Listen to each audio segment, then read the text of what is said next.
Hi everybody and welcome to this week's video. So something a little bit different from me today. I'm going to talk about the one book that has changed the way that firstly I look at life, but most importantly for this channel, changed the way that I do photography and videography.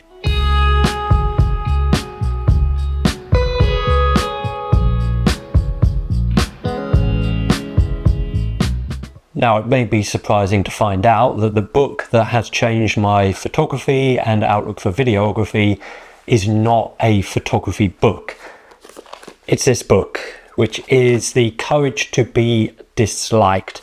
As you can see, I'm still busy reading it, but it has some really good life lessons. So I'm not going to go through all of the book with you. I would suggest though that you do, if you can, read the copy of this book. But I'm going to put out some of the most important aspects of this. One of the first things that I took from this book was, life is not a competition. As long as you personally are moving yourself forward, then that is what you should look to do. Now, I've spoken before on this channel that, I came away from social media because, of all of the things that went around that. And to this day, I don't look back and regret that decision.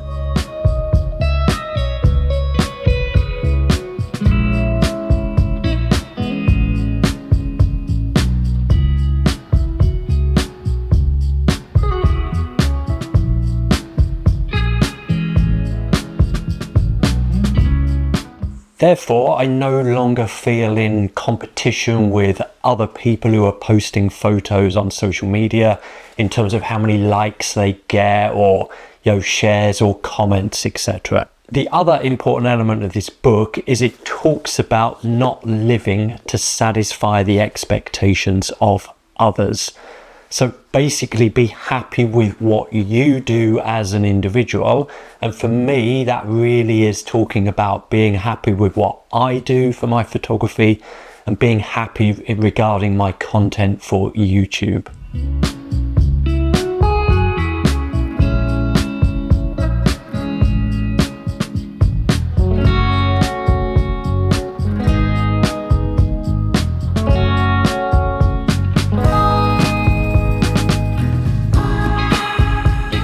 And just going back to social media as well, it talks about avoiding the desire for recognition.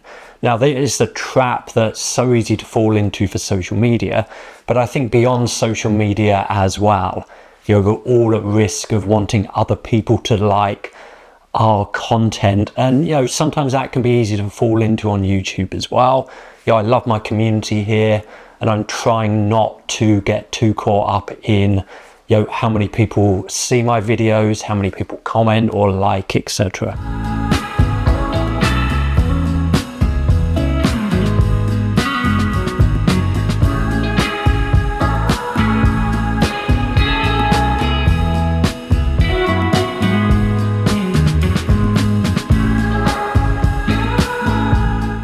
So with this in mind, over the course of the last couple of months, I've really been looking to expand my creativity with photography, trying to look for some things that are more artistic. Now, not every time, and as you've already seen, I'm still doing my urban, my landscape photography, documenting what's around me, but I really have an eye on expanding my creativity within my photography and also with my videography as well.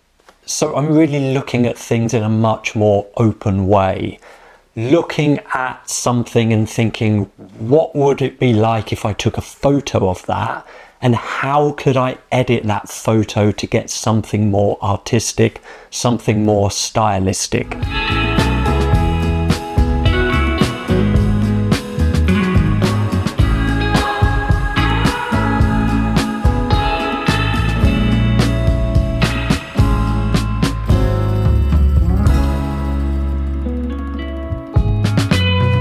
So what does that look like in real terms? So what it means is when I've been going out doing my photography, I've been looking for things that are more abstract, some kind of impressionism. I've also been using color theory as well. Also pushing the boundaries when it comes to shadows and using shadows as part of that creative process for my photography.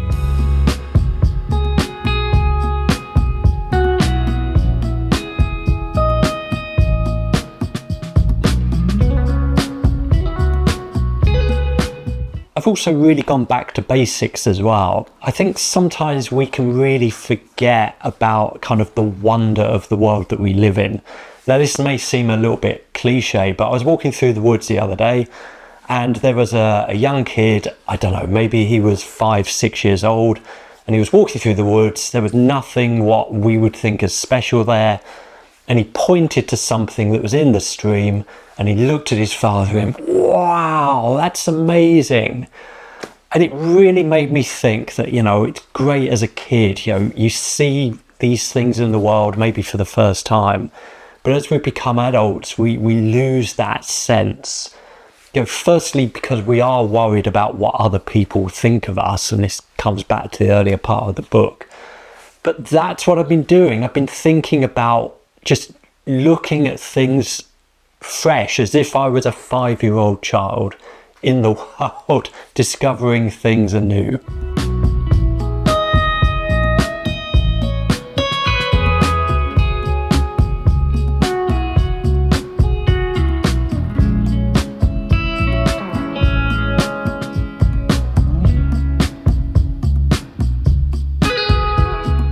So yeah, as adults, we become so almost fearful of criticism or people disliking something. So I've really found the courage just to, you know, take a photo that ordinarily people wouldn't take. And actually for me, those are photos that I'm more likely to take because I don't want something that everybody else has. But also to put those photos in the video. And you're going to see a lot of those today as well. But, you know, if you like them, fine. If you don't, that's also fine, because these are the photos that I want to take. This is me really getting in touch with my more creative and artistic side of my photography.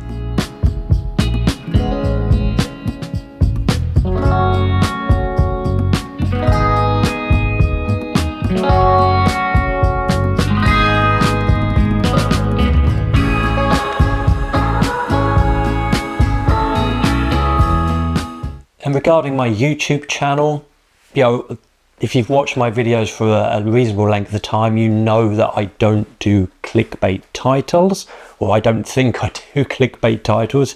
You can be the better judge than that.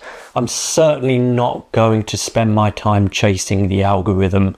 So I'm going to make the videos that I want to make. I'm going to put the titles out there that best fit the video rather than encourage people to click on it, etc.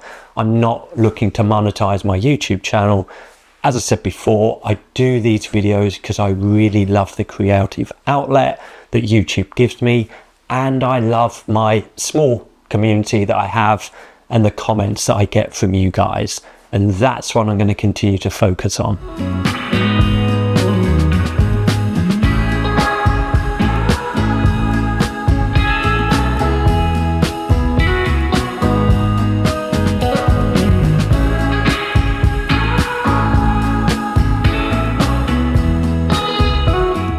So personally, I'm really happy with where I am with my photography at the moment. I can look at my photography and my videos with a sense of pride.